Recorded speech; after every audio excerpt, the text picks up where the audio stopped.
Hello, my name is Megan White. I'm the Community Media Fellow here at CCTV, and today I'm here talking about some clean water initiatives.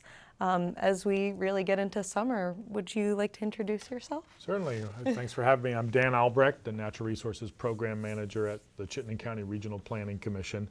And for those of you who don't know what a Regional Planning Commission is, it's not county government, because this is New England. There's no such thing as county government.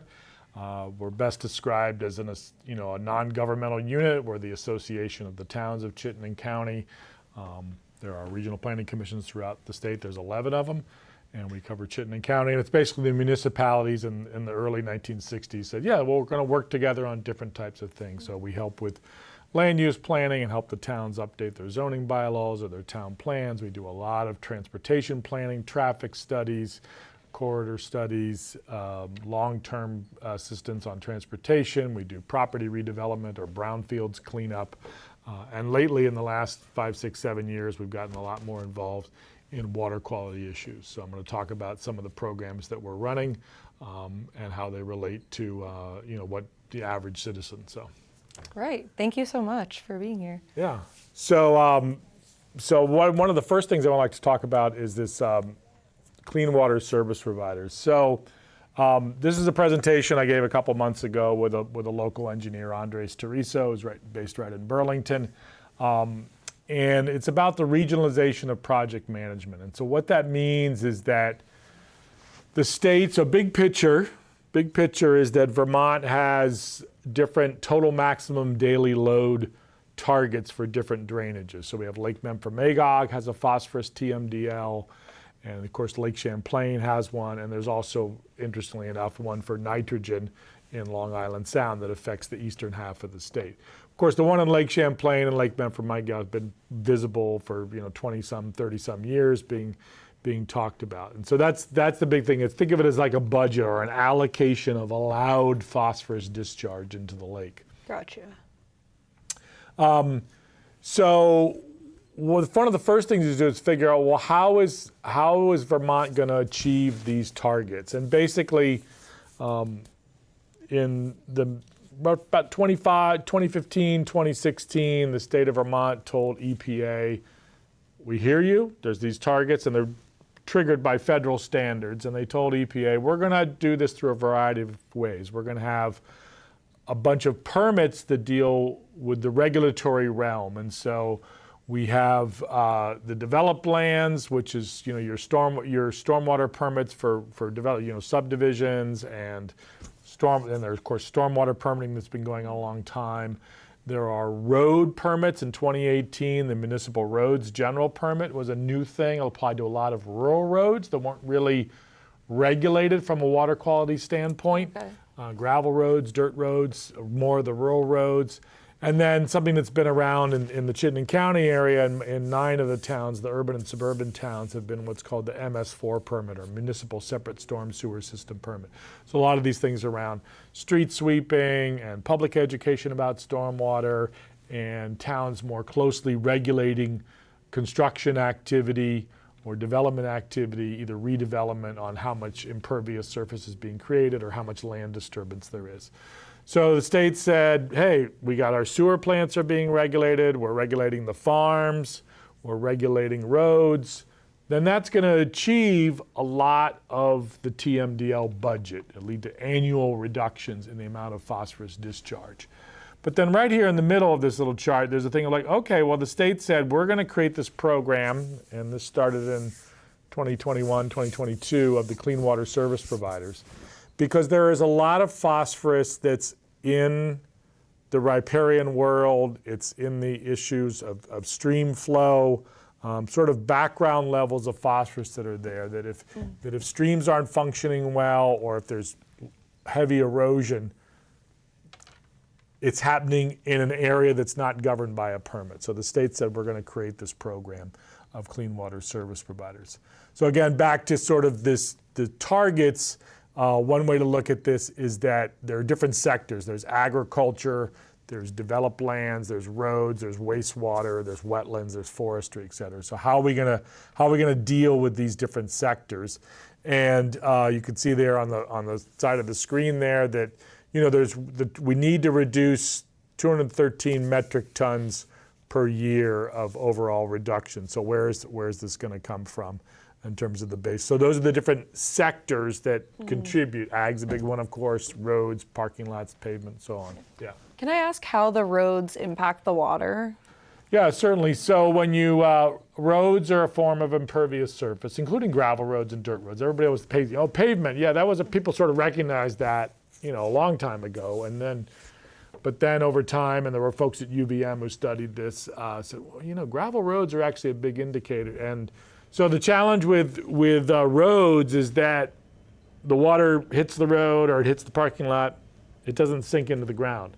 Okay. It gets directed somewhere. And in the old days, we put it in the ditch, we put it in a pipe. Look, it's away, it's out of sight, out of mind. If there's some pipe somewhere and it's discharging to where the nearest creek was. Okay. So when you do that for 40, 50, 60, 70 years, you create little fire hoses where all these pipes are discharging, or it goes into a ditch. Well, the water's out of sight, out of mind. It hits the pipe. You got like a whole neighborhood and all drains to one area. You create a fire hose effect. And so what that does is it just heavily erodes the streams, which discharges sediment. The phosphorus is contained in the sediment. The sediment also clogs up all the little holes and spaces where all the bugs and fish like to hide, so you have good habitat, a healthy ecosystem. And you get a system where you have the urban streams, either there's not enough water during a low flow, because you need a base level of flow in streams to have healthy habitat, a foot of water or 6 inches or whatever it is, given the size of the stream. So you need more water infiltrating to help the groundwater, but you also need to reduce these high flow events, because when you have the high flow events, all that water discharges and it just scrapes away too much of the stream bank. Oh, I see. So there's and all that sediment, and so a little stream, and then there's the Winooski River, and so on and so forth. So it's all about slowing that erosion and getting it to more, because when there wasn't, 200 years ago, whatever, that water hit plants and it hit forest and farmers' fields somewhat, but there just was nowhere near the level of impervious surface. So the water would soak in and just go into the groundwater system instead of rushing down a street and stuff. Right. So there's like a happy medium that you want to hit. Exactly, yeah. You've got to infiltrate some of that water. So it's that sort of big things. So back to the issue of regulations. So where do we get this phosphorus reduction from? The farms are fairly heavily regulated now. So there's a little bit of projects you can do on farms that might fall into non-regulatory. It's really the stream sector and some of the forest sectors that are not, there's no existing permits regarding those areas. So those are some of the places we want to look for projects. So back to the 2019, the state said, okay, we're going to create these regional programs. We're going to give out grant funding, and instead of the state managing all the grants, they're essentially going to devolve that to the different regional entities to do the work. And so in 2020, after 2019, when this act was passed, the state said, okay, well, we're going to create these clean water service providers, and Chittenden County Regional Planning Commission, several other regional planning commissions such as Northwest and Addison and Central and so on, stepped up and said, okay, well, we'll do these different basins. And then in the case of Lake Memphremagog, the Vermont Housing and Conservation Board manages that program because they have a long history of working in that area with land conservation efforts. There's a lot of crossover with that.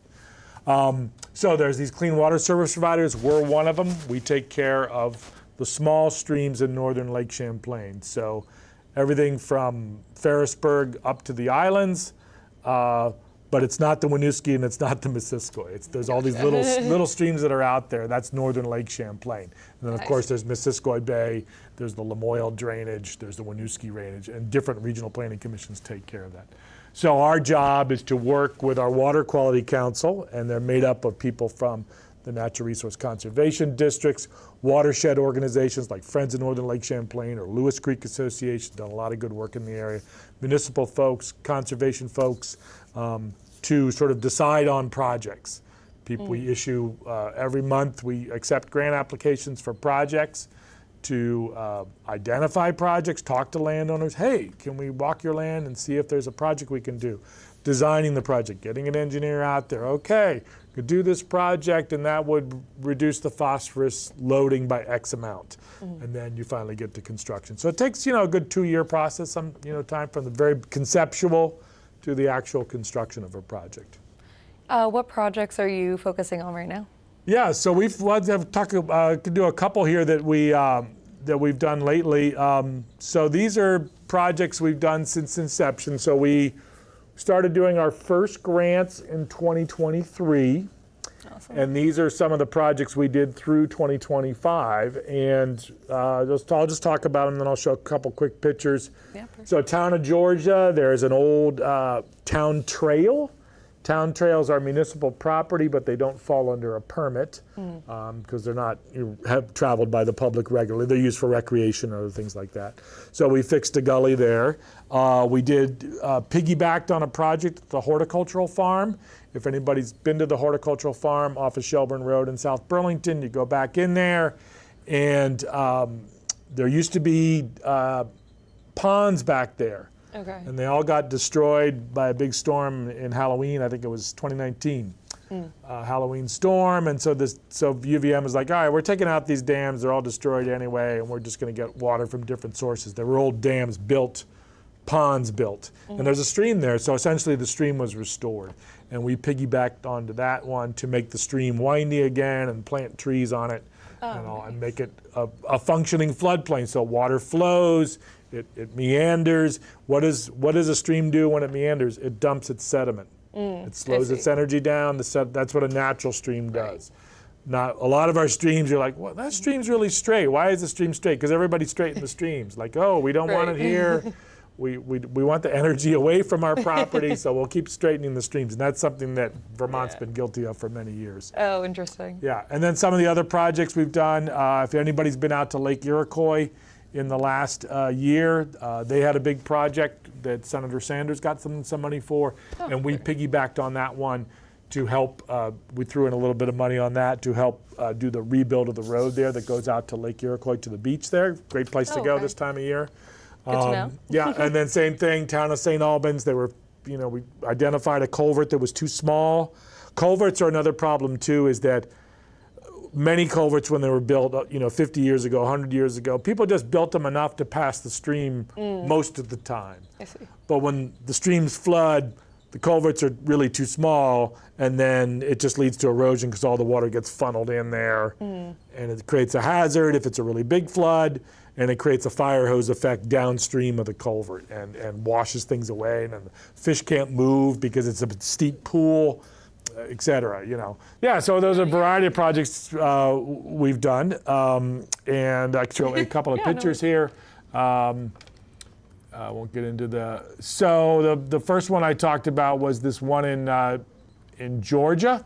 So this is Falls Road Trail, and it's basically like a muddy road, and it's used for sugaring. There's a couple parcels back in there. Somebody does some sugaring.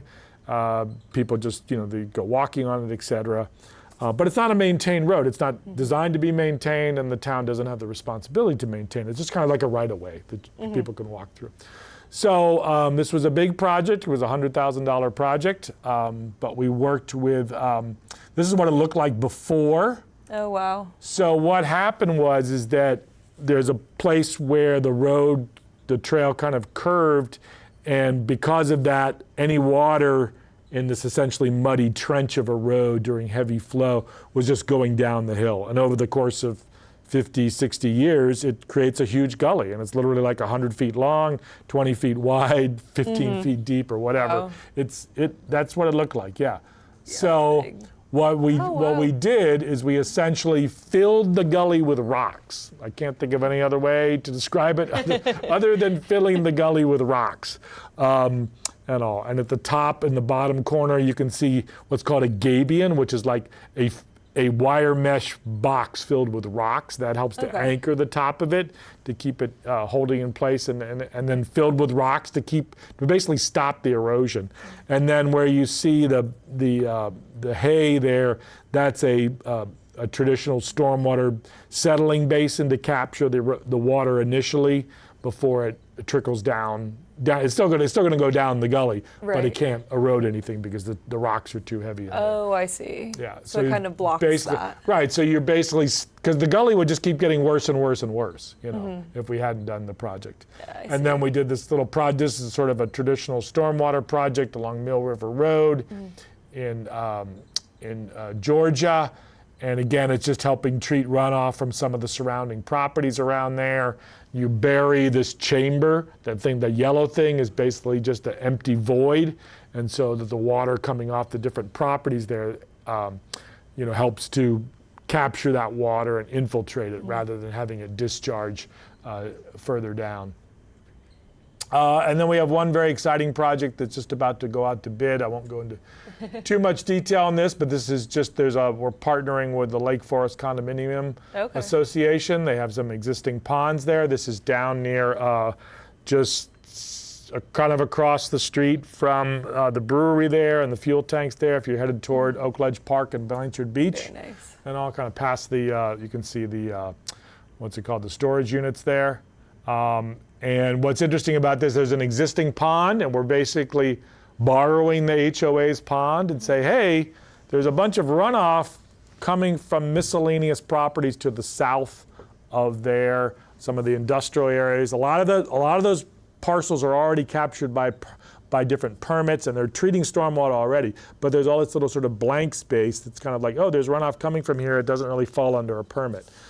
So we're about to put that project out to bid, and it's going to be a pretty expensive project, but it's a great partnership because it's treating a lot of runoff. There's about 100 acres that all water comes from that.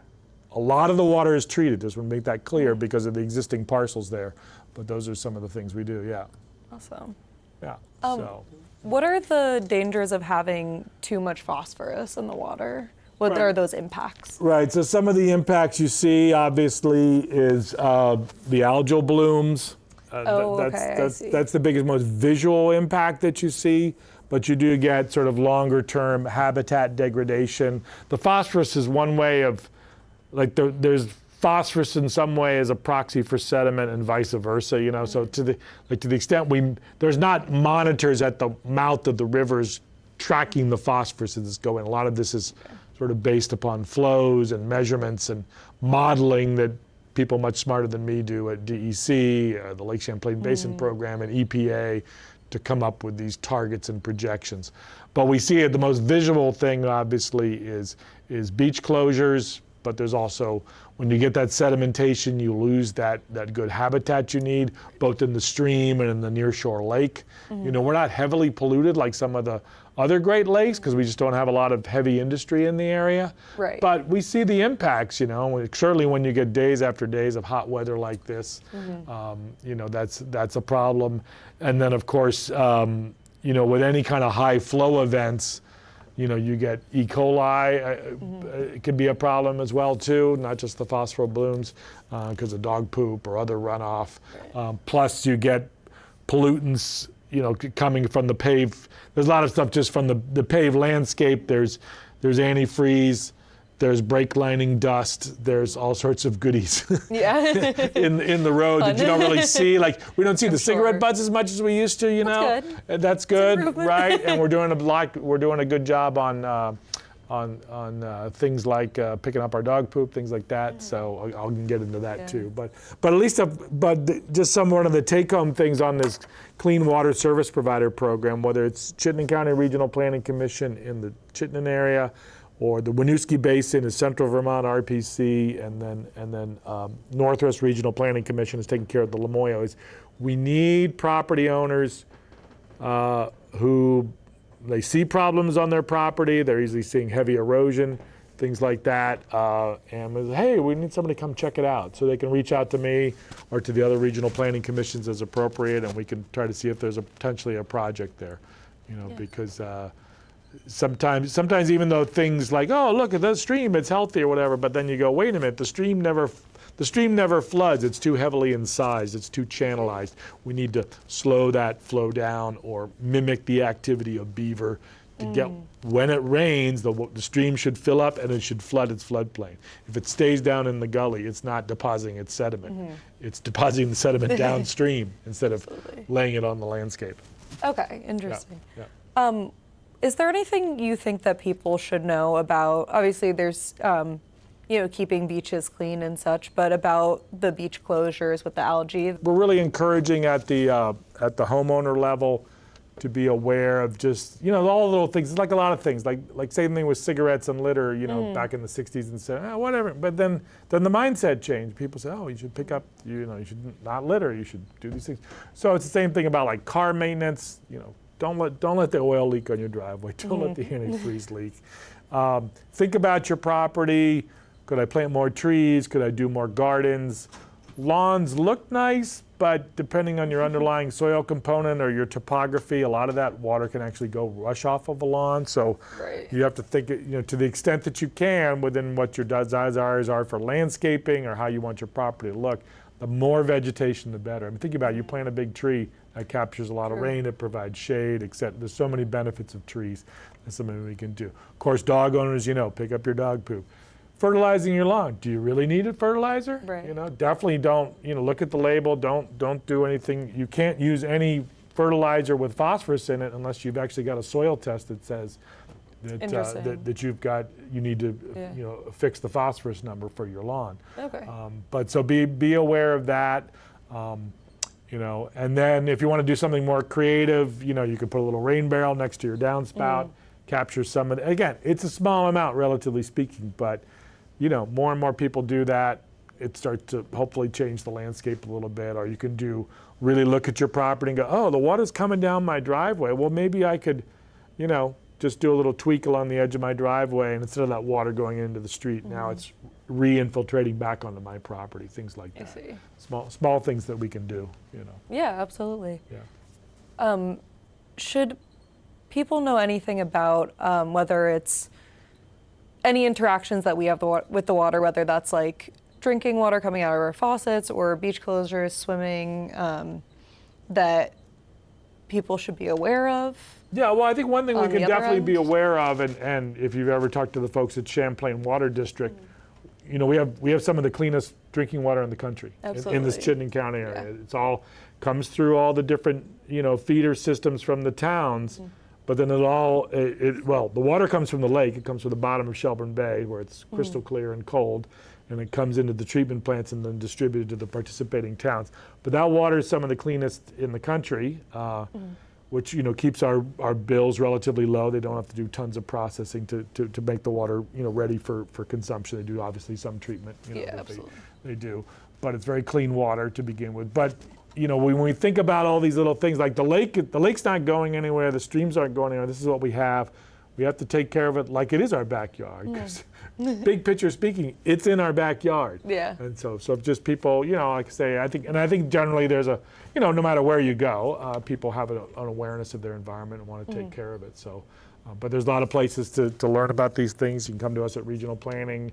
Of course, all the towns, whether it's folks from planning and zoning or the people from public works, they can offer ideas and advice, get you in the right direction to work with the Winooski Natural Resource Conservation District or the Lewis Creek Association or Friends of the Winooski River. There's so many organizations that can help with, if people want to do the right thing, we can put you in touch, to understand your property and improvements you can make. Yeah. Would that be checking on individual residences? Yeah, so some of the folks like Winooski NRCD and Friends of the Winooski River and Lewis Creek Association, they all have programs to do what's called a property assessment. So they'll come to your property and sort of be like, oh, look at that, you could do some planting along there. Oh, look, the edge of your driveway, look at all that gravel just washing into the street. Well, how are we going to figure out this problem? Look at that. You ever thought about planting a tree there? Do you really need that much? Maybe you can. Right. Do you need that much lawn? Like it's a pain to mow it, But maybe, like say, the corners of your yard. When you look at like really nice landscape architecture and stuff. People do. It's in the corners, and you create your property. Is like a house. It has many rooms. So like, oh, that's this type of vegetation. And then you've of course probably heard about, the butterfly gardens, the pollinator gardens and stuff. So, and we have an abundance of an embrace of, people want to have a groomed lawn or that kind of look. That's fine, But there's a lot of uses for, native perennials, native plants, native trees, just to create that certain look. And it might be a little. Oh, that's a little bit of a change, but over time. You're helping the environment. Because think of like how many trees have been cut down over the last 200 years. Right. So we have to try to build them back up. And there's so many programs where you can get trees for a reasonable price, whether it's at the Intervale or the Burlington Branch Out runs a nursery over at the horticultural farm in South Burlington. There's lots of places. There's so many resources and organizations that can help you get started about like, oh, I want to do some stuff on my property. What should I do? Yeah, absolutely. That's great to know that that's an option that people can use. Yeah. Mm-hmm. As we're wrapping up, is there anything else that you would like to share with me in the community? Yeah, I just think just to understand the role Regional Planning Commission play. We help the towns with whatever they need help with, and we help the state with whatever they need help with. So the state said, oh, we need a regional organization who can manage money and give out grants and make sure the paperwork is good. That's what I do. Like I'm a paper. Oh, absolutely. I've been managing grants and these kinds of things for years. I know nothing about how to make fake beaver dams and streams, and I don't talk to landowners on a daily basis. Mm-hmm. But like say groups like Winooski NRCD or the Winooski Valley Parks District or Lewis Creek Association, Friends of Northern Lake Champlain, very active in Georgia and the islands, doing great projects in that neck of the woods. Or down in Addison County River Watch Collaborative, just watching the streams, taking stream samples. So the point is that we're all in this together. We all have different skill sets, and of course the municipalities, they're doing, you see people out sweeping the streets, or they're doing you see all the road foremen and their crew out there putting in all those rocks in the ditch. Well, they have a reason. It's like, whoa, that's different. Doesn't look, where's my sleepy little road? Well, that rock in the ditch is keeping the road from getting washed out at the next big storm. Right. Which saves the town money in the long run and also slows that sediment. The sediment doesn't get washing down the street, or the culverts or the driveway culverts getting destroyed during a big storm. Yeah. So all these little things, everybody's chipping in best they can. So that's so cool to know that something like that could help so much. Yeah, it's mundane stuff, but you're like, oh, you do more and more. You're like, oh yeah, we're taking care of our neighborhood, we're taking care of our streams, taking care of our lake. Yeah, absolutely. It's a community. Exactly. Yeah. Community effort. Awesome. Well, thank you so much for your time today. I really appreciate you coming in. Yeah. And thank you everyone for watching and tuning in. Thanks for having me.